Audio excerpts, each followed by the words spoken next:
Fala família Palmeiras 90 a mais. Hoje nós temos um complemento daquele primeiro vídeo com três decisões da diretoria que vão revolucionar ou vão pelo menos alterar a forma como o Palmeiras joga futebol no ano de 2026, tá? Antes de começar esse vídeo, eu queria posicionar para vocês que após a partida contra o Mirassol vai ter vídeo de notas, né? Onde nós estamos falando das notas dos jogadores. Mas eu quero que você me diga nos comentários se você prefere que eu poste hoje, após a partida, lá para as 10, 11 horas da noite, ou amanhã, meio-dia. Deixa aqui nos comentários que a sua vontade será conduzida. Vamos lá. Primeiro ponto importante que a gente precisa falar é a respeito do título do Palmeiras agora, né? Dois títulos em 2 dias diferentes. O Palmeiras foi 6 vezes campeão paulista, das quais as últimas quatro foram consecutivas no Sub-13 e ganhou também o Sub-14. Ambas as finais em cima do São Paulo. E é daí que a gente parte para nossa primeira linha de raciocínio, tá?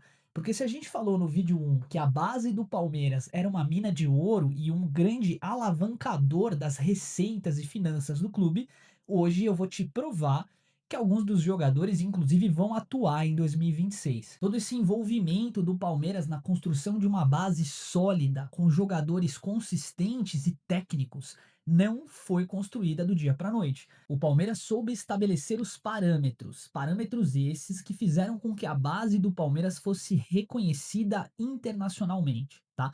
Hoje o Palmeiras é reconhecido como Dortmund e Brighton, por exemplo, como um clube formador de atletas. Pois é, não foi da noite para o dia, como eu mencionei, e foi um trabalho de formiguinha, conduzido muito bem pela nossa diretoria, pelo Paulo Nobre, que ó, tinha essa questão da base como um fator de honra no clube, e também, é claro, o nosso JP Sampaio, que faz um trabalho excepcional, tá? Hoje, se eu tiver que falar para você assim, um profissional do Palmeiras que não pode ir embora, e aí você provavelmente pensaria em jogadores de futebol como o Vitor Roque, ou de repente até no técnico Abel Ferreira, né? Mas o JP Sampaio é o principal trunfo do Palmeiras para o futuro, tá? Quando se fala em futuro, esse é o cara. Por quê? O Palmeiras ganhou, acabei de te falar, dois campeonatos paulistas em sequência, com a diferença de um dia para o outro, para um rival. O São Paulo também chegou na final. Qual que é a diferença entre o Palmeiras e o São Paulo nesse quesito?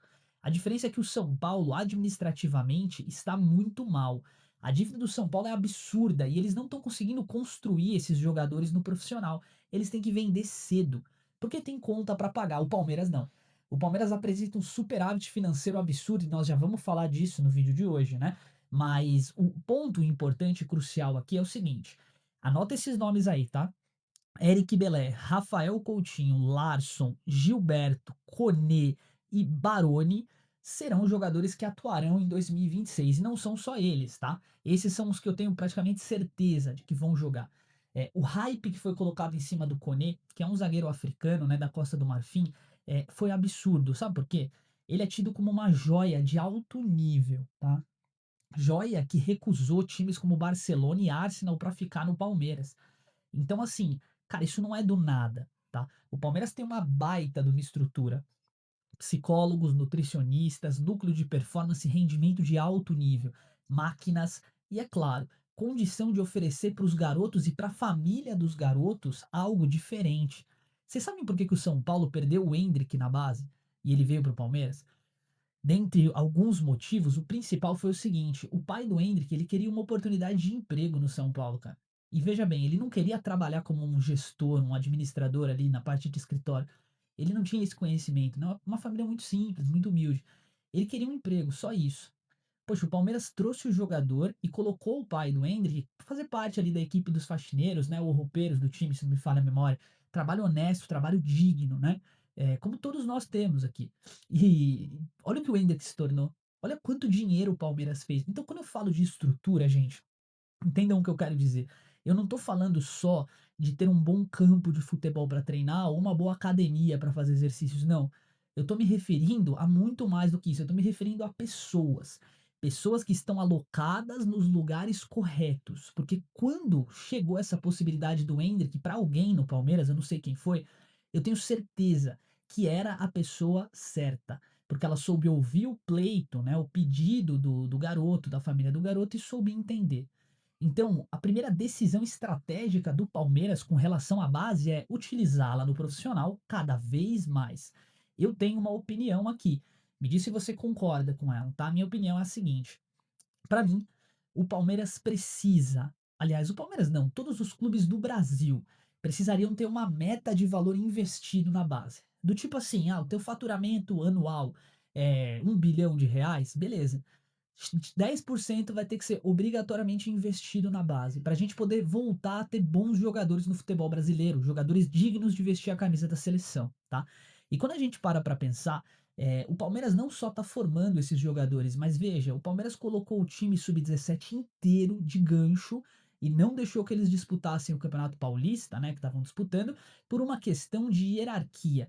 Muito provavelmente esse ponto estava subindo, né, essa ideia de jogador profissional, ganhando X milhões de reais e etc, estava subindo na cabeça dos jovens, né. E aí o JP Sampaio tomou essa decisão junto com a Leila Pereira, justamente para que pudessem trazer os jogadores de volta, do tipo assim, cara, vocês não conquistaram nada ainda, vocês são muito novos. É justamente isso que faz do Palmeiras o melhor clube formador da América do Sul.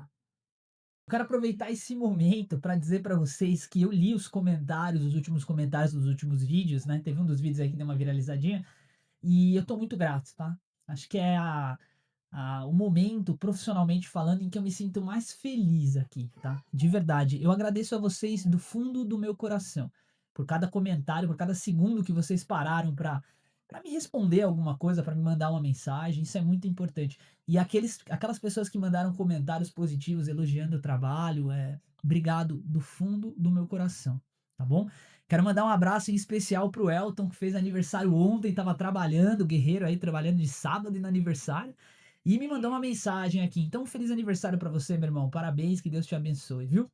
Vamos lá, vamos prosseguir aqui. O segundo tópico importante são as contratações, tá?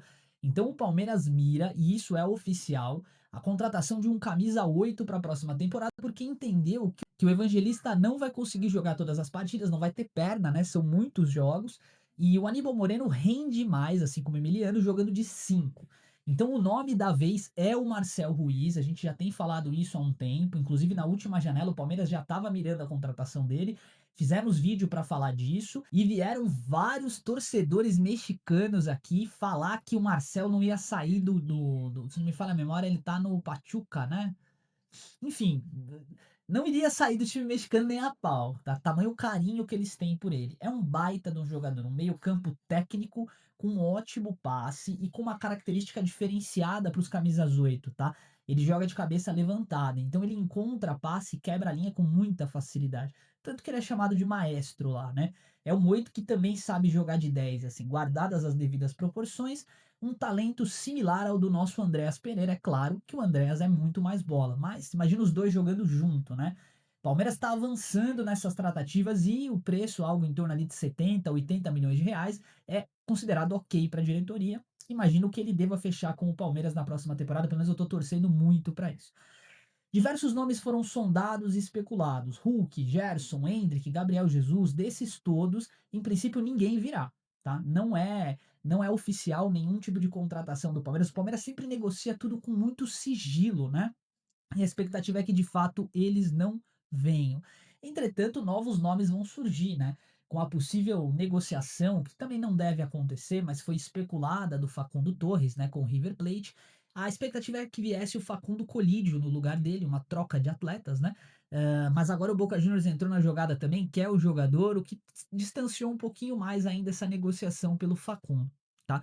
Então, além de um camisa 8, o Palmeiras vai trazer um atacante para a próxima temporada. Vamos analisando e eu vou posicionando vocês assim que tivermos novidade. Então, utilização da base e nomes de peso, pelo menos dois jogadores devem fazer parte do elenco alviverde. E para finalizar esse ranking de 3 decisões, né, manter o Abel Ferreira foi a melhor decisão possível para a diretoria, em especial para Leila. Mas não foi só o Abel Ferreira que ficou. Pouca gente, se não ninguém, tem falado da comissão técnica do Palmeiras, porque não é só o Abel, tá? O João Martins, o Castanheira, são profissionais apaixonados por futebol e que estão fazendo um trabalho essencial no Verdão, tá? Então, a comissão técnica do Palmeiras, como ela é montada hoje em dia, ela traz não só a experiência, mas também ela cativa os jogadores. Os jogadores gostam de ser treinados por eles e assim, tá funcionando muito bem, tá? Então esses 3 cenários alinhados e integrados e essas decisões da diretoria de trazer 2 jogadores, de manter a base integrada e conectada com o profissional, de manter o Abel, a comissão e ouvi-los, que é muito mais importante do que só manter o treinador no cargo, né, é ouvir o que ele tem a dizer. São 3 decisões para 2026 que nos colocam no páreo para a próxima temporada, tá. Para finalizar o vídeo de hoje, uma notícia sobre Marcelo Lomba, tá. Oficialmente, Marcelo Lomba não seguirá no Palmeiras em 2026, notícia do Bola VIP, que nós estamos repatriando aqui para vocês, né, repassando para vocês. Lomba teve uma passagem no Palmeiras discreta, é verdade, mas foi fundamental nos bastidores, tá? Primeiro porque quando o Everton não pôde jogar, ele ocupou a posição e não fez vergonha, não passou vergonha, né? E depois porque dedicou boa parte aí da sua vida profissional no Palmeiras, essa reta final de carreira, né, ajudando e orientando os jogadores, tá? Tanto tecnicamente, é um cara muito bom de grupo, como também orientando o futuro do Verdão, goleiro Aranha, aprendeu muito com ele aí. Então desejamos boa sorte no ano que vem para o Lomba, ele deve se aposentar, né, e deve seguir aí rumar em outras carreiras, mas de maneira geral, o Marcelo Lomba não atua mais com a camisa do Palmeiras a partir do ano que vem. Tá legal, meu irmão? Minha irmã também, né? Muito obrigado pelo carinho de sempre. Avante palestra.